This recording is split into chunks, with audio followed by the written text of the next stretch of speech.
Heather, right before Heather died, I was part of that parade. I was in that Solidarity March. She was 100 feet in front of me.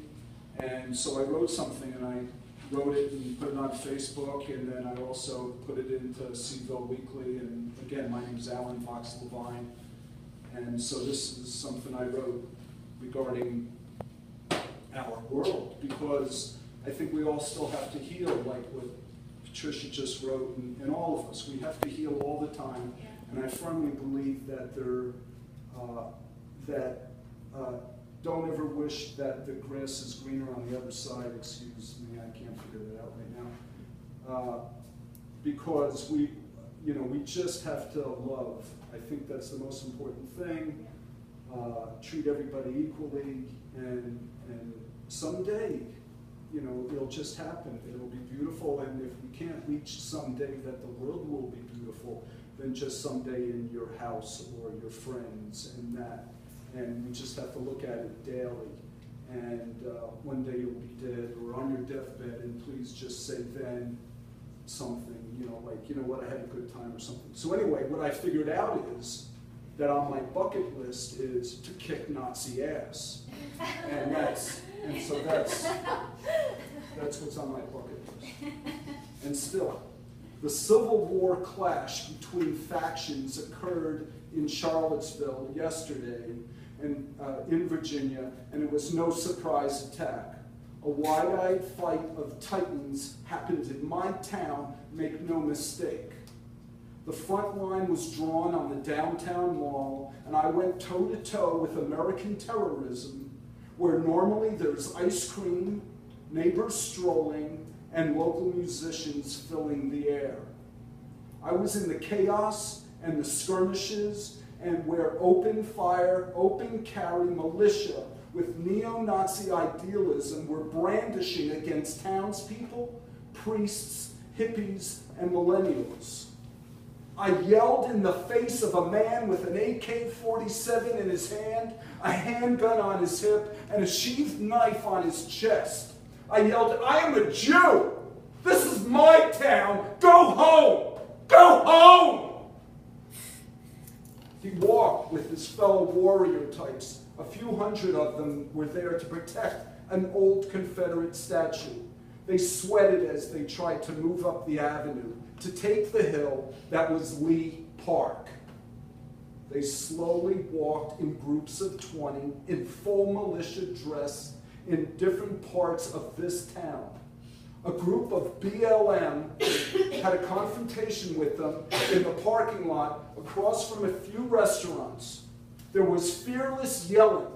A water bottle was thrown. Brothers next to brothers stood shoulder to shoulder, and I saw the sweat and the truth.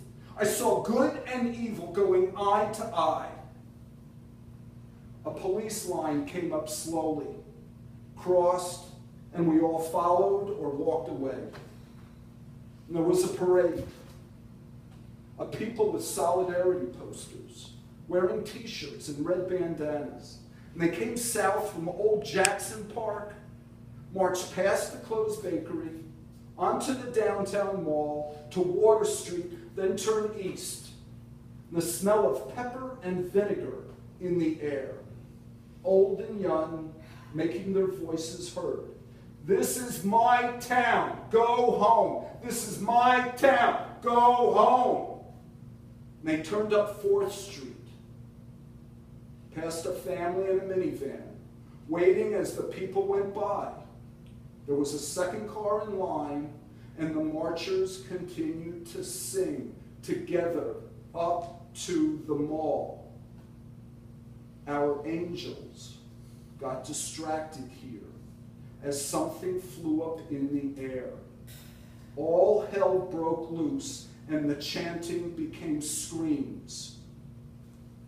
The crowd turned like a school of fish, like a swarm of starlings towards us.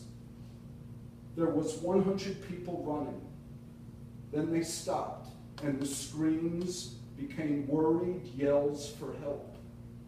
People next to me stood on their toes to bear witness to what just happened. A young woman in tears lay against the wall. Her friend had carried her.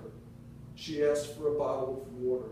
Both wide-eyed and scared, others made their way to the shade, sitting, staring in shock, talking in low, mumbled voices. Street medics were on the scene, attending, bandaging. Water was being handed out. The first ambulance arrived, a second, a fire truck, all with their lights and sirens, made their way through. Stretchers, medical bags being brought out, the clergy helping those amongst us. My city changed here. Trash and sticks lay in the gutter. Barricades with yellow tape all around. The mall, the parks, the sidewalks were empty. And in the sun of an August afternoon, downtown Charlottesville was left like a war zone.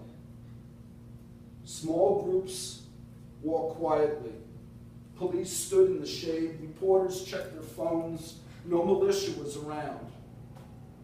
And the t-shirts and the red bandanas walked back to their homes. My group and I walked away peacefully, but my town had changed. My Charlottesville will sweep up the debris and find a way to bandage what is left. Racism is ugly and hate is worse. And no one can fix this, and I have no answers. And we have to meditate and pray for peace. And at times we have to work, yell, and sweat for what is right.